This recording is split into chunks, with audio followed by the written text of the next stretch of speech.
நடிகர் அஜித்குமார் திரைப்படங்களில் நடிப்பதை கடந்து கார், பைக் ரேஸ் ஓட்டுவதில் அதிக ஆர்வம் கொண்டவர்.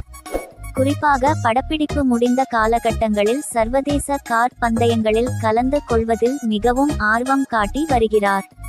திரைக்கு வர உள்ள விடாமுயற்சி, குட் பேட் அக்லி படங்களின் படப்பிடிப்பு வேலைகள் நிறைவடைந்த நிலையில் அவர் இளம் தலைமுறையினரை ஊக்கப்படுத்தும் விதமாக சர்வதேச கார் பந்தயத்தில் கலந்து கொள்வதற்காக ஓர் அணியை ஏற்படுத்தி உள்ளார். துபாயில் வருகிற 12 மற்றும் 13 தேதிகளில் 20வது சர்வதேச கார் பந்தயம் நடைபெறுகிறது. அதற்காக துபாய் வந்த நடிகர் அஜித்குமார் பந்தயத்தில் கலந்து கொள்வதற்கான பயிற்சியை எடுத்து வருகிறார். துபாயில் நடைபெற உள்ள கார் பந்தயத்தில் பங்கேற்கும் நடிகர் அஜித் அக்டோபர் மாதம் வரை நடிக்கப் போவது இல்லை என்று கூறியுள்ளார்.